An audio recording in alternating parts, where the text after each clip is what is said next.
Hello दोस्तों, बहुत बहुत स्वागत है आप सभी का DMR स्टडी पॉइंट पर। और मैं हूं दिलीप सुमन। आज मैं आपके लिए मध्य प्रदेश के प्रसिद्ध नगर व स्थलों के उपनाम से संबंधित वीडियो लेकर के आया हूं, जो कि सभी परीक्षाओं के लिए बेहद महत्वपूर्ण होते हैं। ठीक है, यहां से सभी परीक्षाओं में एक न एक प्रश्न जरूर पूछा जाता है और MP पुलिस के लिए तो मोस्ट इम्पोर्टेंट क्वेश्चन यहाँ से बनते हैं। तो आप अपनी कॉपी और पेन लेकर के साथ में बैठें और उनको नोट करते चलें। ठीक है, और अगर आपने चैनल को सब्सक्राइब नहीं किया है तो सबसे पहले सब्सक्राइब कर लें, जिससे आगे भी आपको इसी प्रकार के मोस्ट इम्पोर्टेंट वीडियो मिलते रहें। और वीडियो को शेयर जरूर करें। तो चलिए फिर शुरू करते हैं। पहला है जबलपुर। जबलपुर जो है इसका उपनाम है संगमरमर नगरी या मार्बल सिटी। ठीक है, जबलपुर को हम क्या कहते हैं? संगमरमर नगरी या फिर मार्बल सिटी। कई बार परीक्षाओं में पूछा गया प्रश्न है, इंपॉर्टेंट क्वेश्चन है, यहाँ से बनता ही बनता है। ठीक है, तो आप इसको IMP कर करके अपनी नोट कॉपी में नोट जरूर कर लें। इसके बाद है भेड़ाघाट। तो इसका उपनाम है संगमरमर की चट्टान। ठीक है, तो इम्पोर्टेंट क्वेश्चन है। और इसके बाद देखिए धार। धार जो है इसको भोजपुरी भी कहा जाता है। धार को क्या कहा जाता है? भोजपुरी।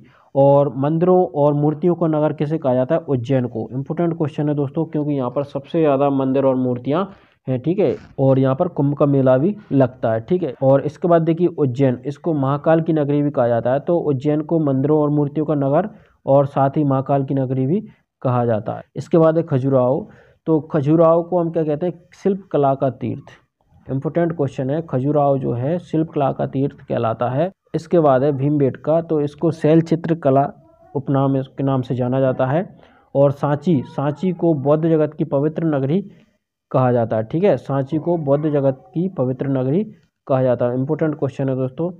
और इसके बाद है इंदौर। इंदौर को हम मिनी मुंबई भी कहते हैं।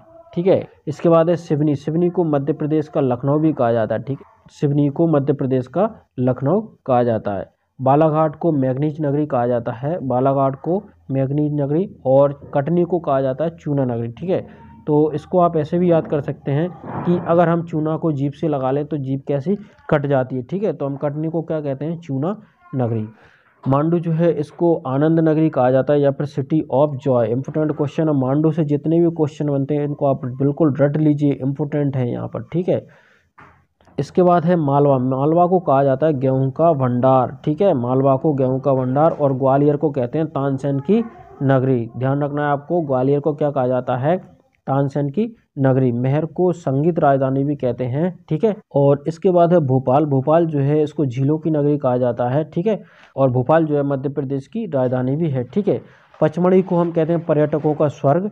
ठीक, और पीतमपुर जो है इसको भारत का डेट्राइट भी कहा जाता है। ठीक है, उज्जैन को हम मंगल ग्रह की जन्मभूमि भी कहते हैं। और उज्जैन को पवित्र नगरी भी बोला जाता है। ठीक है, क्योंकि यहाँ पर सबसे ज़्यादा मंदिर हैं। इसके बाद है इंदौर। इंदौर को अहिल्या नगरी बोला जाता है।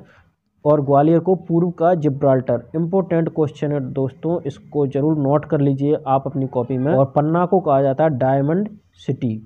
ठीक है, खंडवा खरगोन जो है इनको सुनहरे जिले कहा जाता है। बेतवा जो है इसको मध्य प्रदेश की गंगा कहा जाता है। ध्यान रखना है, मध्य प्रदेश की गंगा बेतवा को बोला जाता है। इंपॉर्टेंट क्वेश्चन यहाँ से बनता है। छिप्रा मालवा की गंगा कहा जाता है। और रीवा को सफ़ेद शेरों की भूमि कहा जाता है। और इसके बाद है इंदौर। इंदौर जो है इसको कपड़ों का शहर कहा जाता है। मांडू को महलों की नगरी। तो दोस्तों मोस्ट इंपोर्टेंट क्वेश्चन यहाँ से देखने को मिलते हैं। आप इनको बिल्कुल नोट कर लीजिए अपनी कॉपी में। और MP पुलिस के लिए बेहद महत्वपूर्ण प्रश्न यहाँ से बनते हैं। ठीक है, तो अगर आपने चैनल को सब्सक्राइब नहीं किया तो ज़रूर सब्सक्राइब कर लें, जिससे आगे भी आपको इसी प्रकार के वीडियो मिलते रहें। और वीडियो को शेयर ज़रूर करें। ठीक है।